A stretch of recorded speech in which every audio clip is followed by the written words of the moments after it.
오늘은 에레미야 23장 29절에 있는 말씀,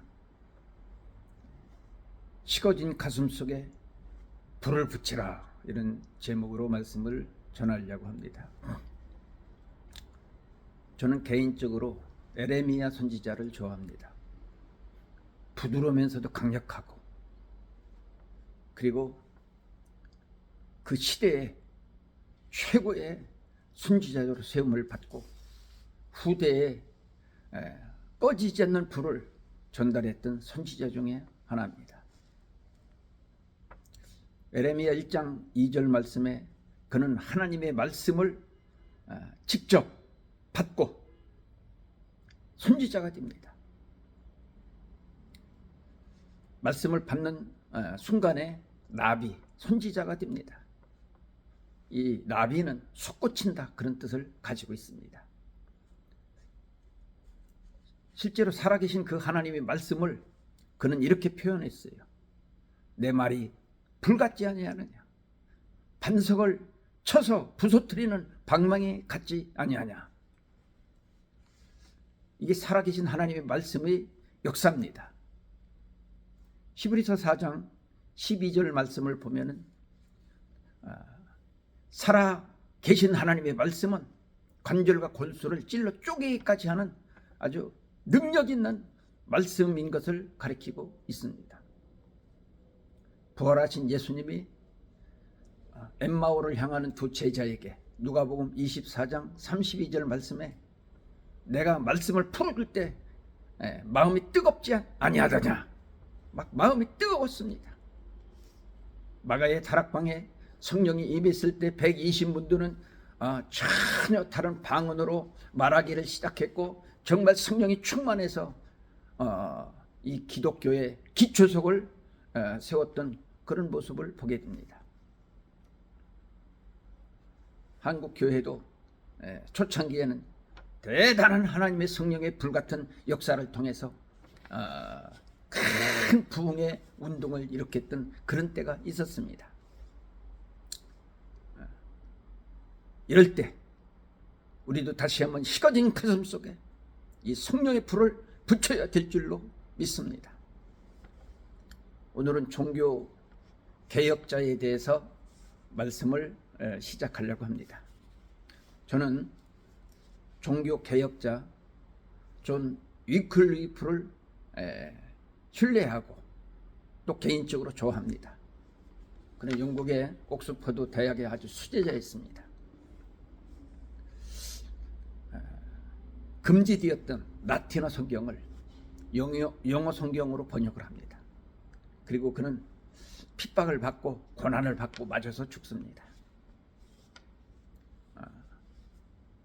그 영향으로 체코의 얀 후스라고 하는 사람이 캐톨릭 아주 대부였고, 아주 이 캐톨릭계의 위대한 사람 중에 하나 있습니다.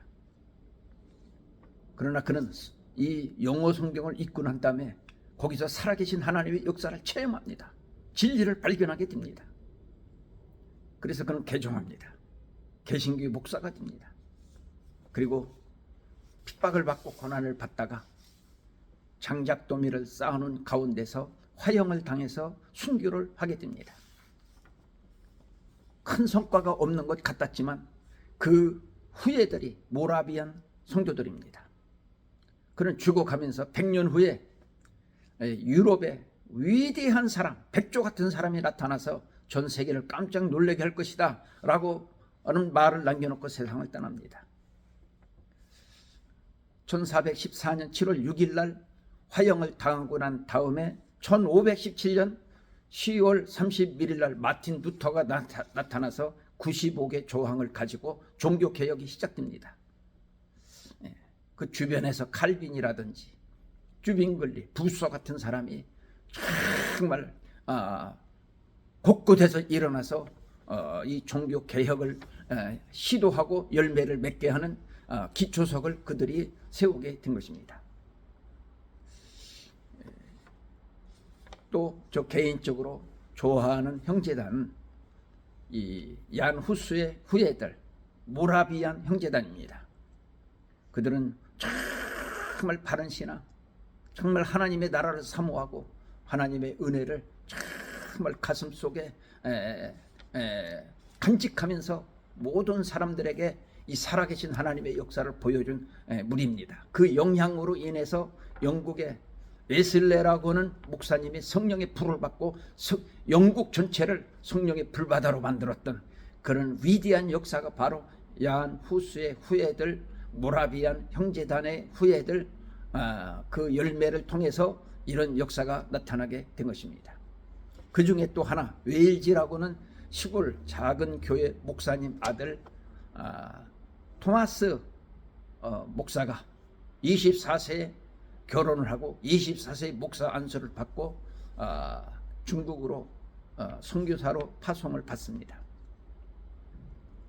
많은 어려움과 고난 속에서 부인은 임신을 하고 남편이 없는 사이에 세상을 떠납니다. 그래서 많은 좌절과 고통을 많이 느끼면서도 하나님이 조센이라는 음성을 들려주어서 이 성경을 한문 성경으로 번역을 해서 백령도에 가서 창린도에 가서 이 성경을 전달하면서 전도를 하고 후에 제네럴 셔먼이라고는 미국의 무역선을 타고 대동강으로 들어와서 성경을 전달하고 난 다음에 목이 잘려 순교를 당하게 됩니다. 제대로 선교를 못했지만 그가 던져진 이 성경을 통해서 널다리 교회가 세워집니다. 여기에서 성령 운동이 일어납니다. 여기에서 막 너무너무 부흥돼서 장소를 옮겨서 지은 교회가 장대현 교회입니다. 주기철 목사님을 위시해서 한국의 유명한 주의 종들이 거기에서 쏟아져 나옵니다. 여기저기 교회가 세워져서 3,500개 정도의 교회가 세워졌다고 전해집니다. 그러나 김일성 공산주의를 통해요, 김정일을 통해서 교회는 한 교회도 남지 않냐고 다 사라집니다. 그 위에 오히려 우상, 자기들의 신상을 만들어 놓고 섬기는 그런 역사를 통해서 하늘문은 닫혀지고 지구상에서 가장 불행한 나라로 전략되는 나라가 북한입니다. 그 바람에 능력받고 은혜받고 성령 충만한 사람들이 남한으로 월남을 해서 한국의 기적 같은 꿈 같은 사건을 이루었던 것은 바로 이 성령의 역사의 운동이었고 주의 종들의 헌신과 충성심으로 인해서 이렇게 발전하게 된 것입니다. 언제부터인가 이렇게 한국이 점점 저물어가고 있습니다. 죽어가고 있습니다. 중병 속에 앓고 있습니다. 희망이 없어집니다. 포기된 상태 속에, 절망된 상태 속에 지금 이렇게 한국 교회가 큰 문제점에 도달하고 있습니다. 이때 마지막 날에 하나님께서 남종과 여종에게 성령을 물부터 붓겠다고 약속하시고 정말 이 놀라운 비밀을 허락하신 하나님, 식어진 가슴 속에 다시 한번 불을 주셔서 한국 교회가 다시 일어날 수 있는 이런 놀라운 역사가 또 일어나야 될 줄로 믿습니다. 제2의 부흥 운동을 일으켜야 됩니다. 그러면 어떻게 해야 됩니까? 첫째는 예배 회복 운동을 일으켜야 됩니다. 지금은 예배가 점점 없어져가고 식어져가고 점점 흐려져가고 있습니다. 예배 회복 운동이 일어나야 됩니다. 살아있는 예배, 하늘문을 여는 예배, 예배 속에 기적을 일으키는 이런 놀라운 예배 회복 운동이 일어나야 됩니다. 기도 회복 운동이 일어나야 됩니다. 많은 사람들이 은혜가 떨어지고 성령 충만함이 다 없어지니까 기도하기를 싫어합니다. 특별히 기도에서 응답받아야 될 제목이 점점 없어져 가고 있는 것입니다. 이때 정말 옛날 우리나라 초대에 일어났던 그런 막 부흥운동, 산기도, 철야기도, 금식기도 이런 운동이 일어나야 됩니다. 또 전도 운동이 일어나야 돼요. 전도가 식어졌습니다. 왜 식어졌습니까? 하나님의 나라가 희미해졌기 때문에 자기 가족이, 자기 주변의 사람들이 다 지옥으로 다 간다 할지라도 이제 관심이 없어졌습니다. 지옥에 가든지 천국에 가든지 당신들 알아서 하라고 하는 이런 현실 속에 우리는 처해 있습니다. 위험합니다. 주님 오실 때가 얼마 남지 않았습니다. 이때 정말 하나님의 말씀을 통해서 천국이 있다는 사실, 지옥이 있다는 사실에 대해서 확실한 증거를 하는 전도가 필요합니다. 전도 운동을 일으켜야 됩니다. 그리고 네 번째는 경건 운동 회복이 필요합니다. 경건 다 사라졌습니다. 소금과 빛과 이런 역할을 감당하라고 너희는 세상의 빛이라, 너희는 세상의 소금이라 이렇게 말했지만 점점 경건 운동이 없어져가는 이 마지막 때를 우리는 살고 있습니다.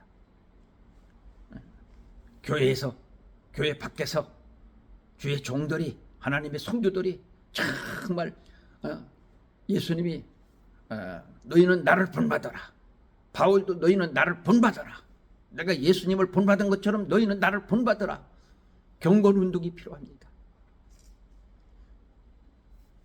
지금 위험한 마지막 때를 살고 있습니다. 문제 없는 사람이 없습니다. 정말 눈물로 엎드려서 뭔가 문제를 해결하기 위해서 진퇴양난의 어려움 속에 있으면서도 이런 회복운동을 일으키지를 않고 있다는 사실입니다. 다 영적으로 아프고 육체적으로 아프고 정말 아픔 속에서 시달리고 사는 이 시대에 정말 우리는 치료를 받아야 됩니다. 회복해야 됩니다. 그리고 주님, 병은 치료되고 기도는 응답받고 주님을 위해서 살겠사오니 하나님 참으로 이번 기회를 통해서 회복할 수 있는 이런 놀라운 은혜를 베풀어 달라고 우리는 회개하면서 기도해야 됩니다. 저도 처음에 예수를 믿고 너무 감사해서 하나님께 바칠 것이 없어서 늘 울어도 눈물로써 못 갚을 줄 알아, 몸밖에 드릴 것 없어 이 몸을 바칩니다 하면서 날마다 찬양으로 하나님께 기도하다가 저의 주의 종이 됐습니다. 그래서 저는 평생 늘 울어도 눈물로써 못 갚을 줄 알아, 이게 저의 신앙의 고백입니다. 그래서 오늘 시간에 전자 색소폰을 통해서 제 신앙의 고백을 드리려고 합니다.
이 시간 같이 기도하겠습니다. 아픈 분은 아픈데 손을 대세요. 기적이 일어납니다. 하나님 이 시간 역사합니다. 하나님 이 시간 치료의 기적을 반드시 주실 줄 믿습니다. 아픈데 손을 대고 마음에 소원이 있는 분은 양손을 가슴에다 손을 대고 기도할 때 하나님은 알고 계시고 하나님은 듣고 계시고 정말 응답 주시기를 원하시는 하나님 앞에 이 시간 간구해서 정말 응답받고 하나님께 영광 돌리며 이 몸을 주님의 앞에 바쳐서 쓰임받기를 원하오니 하나님 이 시간 역사에 주시옵소서라고 우리 함께 기도할 때 기적은 일어나게 될 줄로 믿습니다. 살아계신 하나님, 은혜를 간구합니다. 우리의 심령은 메말랐습니다. 나태하고 게으르고 원망하고 불평하고 주님과 너무 멀어진 삶 속에 지금까지 살아왔습니다. 지금 하나님이 역사해 주셔서 성령을 기름부터 부어주시고 식어진 가슴 속에 성령의 불을 붙여 주시옵소서. 모든 병이 예수님의 이름으로 치료되고 기적의 하나님, 치유의 하나님이 깨끗하게 치유해 주셔서 하나님 영광 위에 쓰임받을 수 있게 주옵소서. 기도하는 모든 제목마다 하나님 아시오니 꼭 이 시간 우리의 기도를 들어주시고 응답하여 주시옵소서. 역사에 주실 줄 확실히 믿습니다. 감사합니다. 하나님 영광 받아 주옵소서. 예수님 이름으로 감사 기도하옵나이다. 아멘. 예수의 이름으로 승리하는 저와 여러분들 되기를 주의 이름으로 축복합니다. 하나님 감사합니다. 하나님 영광 받아 주옵소서.